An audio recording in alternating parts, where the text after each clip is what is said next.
अवधूत चिंतन श्री गुरुदेव दत्त, श्री गुरुदेव दत्त, श्री गुरुदेव दत्त।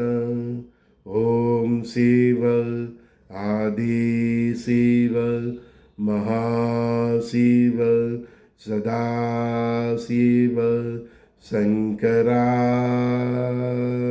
नमः।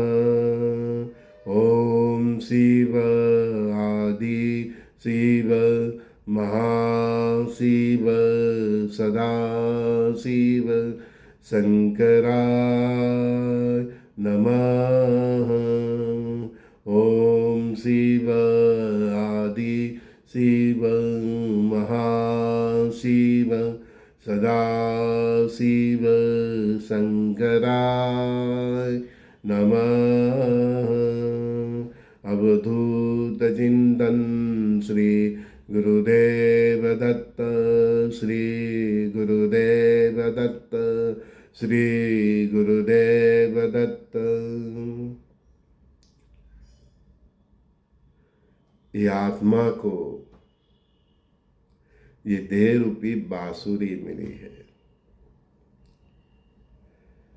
इसमें से तुझे जो सुर निकालना है निकाल दे।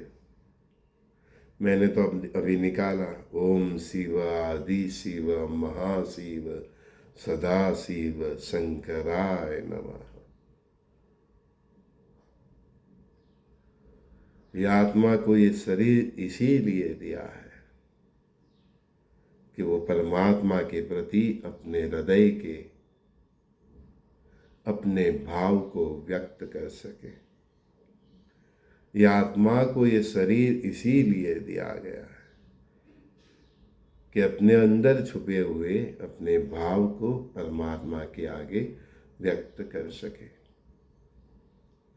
हर परिस्थितियों में, हर स्थिति में परमात्मा का दर्शन कर सके, इसीलिए ये सब इंद्रियां दी है। वो शरीर को बल मिलता रहे, इसलिए उसके लिए भोजन की व्यवस्था की है। संसार में सुख दुख इसीलिए दिया कि आपको संसार से मोह छूटे और आप भगवत मार्ग पे रहो। इसलिए संसारिक दुख के लिए कभी परमात्मा को फरियाद मत करो। सब अपना अपना खेल खेलने आए हैं। कोई भगवत मार्ग पे खेलता है, कोई संसार के मार्ग पे खेलता है। संसार के मार्ग पे खेलते हुए उसे केवल संसार मिलता है। भगवत के मार्ग पे खेलते खेलते उसको भगवत पार हो जाता है, वो भव भव पार हो जाता है।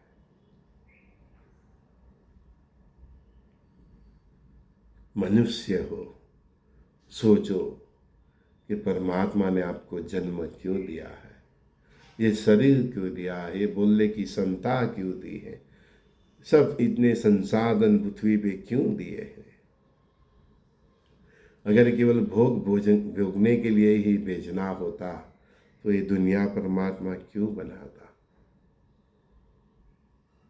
आप उसके ही अंश से आप खो गए हो।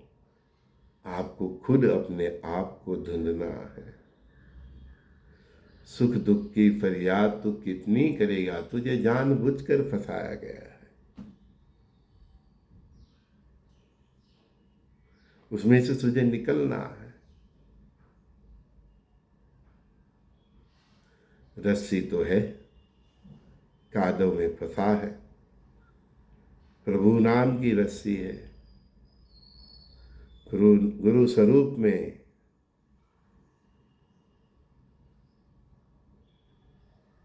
वो आपके सामने है। आपको वो रस्सी पकड़ लेनी चाहिए।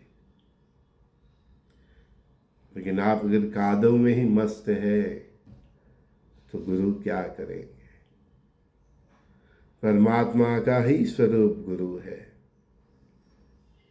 गुरु के शरीर को, उसके आकार को, उसको नाम को मत देखना, उसके अंदर छुपे हुए गुरु तत्व को देखना।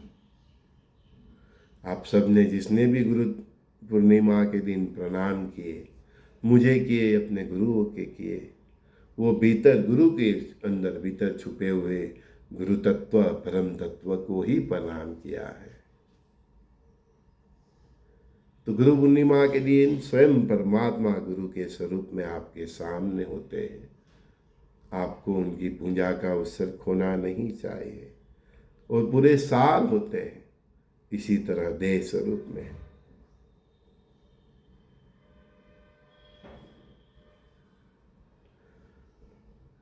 अभिनय रेखा उपकार किया। आप में से कई का अभिनय परमात्मा देखेंगे, और जिसका अभिनय अच्छा होगा उसके हृदय में गुरु तत्व के स्वरूप में विराजमान होंगे, प्रगट होंगे, आत्मा तत्व में रहे स्वात्मा राम परमात्मा राम जागृत होंगे। तो स्वयं को स्व से गुरु तत्व की ओर जाना है, स्वयं को स्व से गुरु बनाना है। फिर वही मार्ग आगे परमात्मा राम में मिल जाता है। चाहे कोई भी मंत्र जप लो, ये भाव और ये मन की स्थिति होनी चाहिए। वस्तु को मत देखो, स्थूल संपत्तियों से ध्यान हटाओ, वो सब साधन है तुम कुछ कर सको। वो सब साधन है कि तुम कुछ कर सको। तुम बहुत कुछ कर सकते हो। उसकी जगह तुम क्या करते हो? 1 बारी 2 बारी 3 बंगला 4 बंगला। अरे पागल, उन पैसों से तू बड़ा बड़ा हवन कर, भोजनालय की स्थापना कर, अस्पताल की स्थापना कर, स्कूल की स्थापना कर, वंचित को कुछ देने की कोशिश कर, धर्म की स्थापना कर, गुरुकुल की स्थापना कर, खुद गुरु बन के धर्म की स्थापना कर। इसीलिए तुझे धन धान्य समृद्धि दी है, तो तू उसका यूज क्या करता है? बस एक बंगला से मन भरा नहीं, दूसरा बंगला, तीसरा बंगला, 10 बीघा जमीन से मन भरा नहीं, 20 बीघा 50 बीघा। अरे अज्ञानी, ये तो सब पृथ्वी का है, तुझे केवल इस्तेमाल करने के लिए दिया है। जैसे किसी राइटर को कलम दी जाती है, फिर उस कलम से उसको लिखना है, फिर कलम वापस दे देना है। तो तुम यहाँ क्या लिखने आए हो, वो तुमको तय करना है। इसीलिए तुम्हें धन धान्य समृद्धि दी है। अब तू समझता ही नहीं तो क्या करो? तुम जितना अच्छा खाते हो उसका भी मिट्टी बन जाता है, जितना तुम सिंपल खाते हो उसका भी मिट्टी बन जाता है। शरीर को पोषण से मतलब है, तुम क्या टेस्ट से खाते हो, क्या कहते भगवान ने। हाँ, आत्मा का एक ही मतलब है कि तुम शुद्ध सात्विक हो। आत्मा राम परमात्मा राम स्वरूप में आपके हृदय में, आपकी चेतना में स्थित है। आपका हृदय मंदिर का गर्भगृह है। ये पूरा शरीर ही मंदिर है। ये बांसुरी है, उससे जो सुर निकालना है निकाल दो। इधर मंदिर की ध्वजा है जिसको आप शस्त्रार कहते हो, वहां से सीधा ब्रह्मांड का कॉन्टेक्ट होता है। तो आपके पास जो भी है उससे भगवत कार्य में हो जाइए। जितना देर रूपी बांसुरी से जितना सुर निकलता है निकल दो, स्वयं गुरु बन जाए। आप यहाँ स्वयं स्व में और सब में धर्म की स्थापना के लिए ही आए हैं। बाकी सब जो है आपका जीवन एक व्यर्थ कोशिश मात्र है, एक व्यर्थ कोशिश मात्र है। सांस तबे लेते हैं और छोड़ के चले जाते हैं। ऐसा जीवन का कोई मतलब ही नहीं है। अगर आपने देह रूपी मंदिर को देह रूपी बांसुरी से कोई सुर नहीं निकाला, बाकी का सब जीवन व्यर्थ है।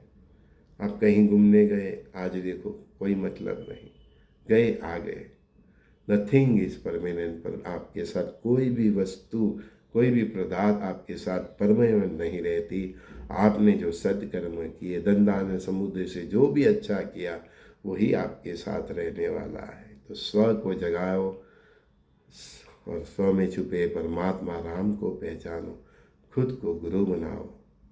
संजय दस्ती का सभी दोस्तों को बहुत बहुत प्यार। श्री गुरुदेव दत्त। कृष्णम वंदे जगत गुरु। एक रहो, नेक रहो, सबके दिलों में रहो। गुरुदेव दत्त।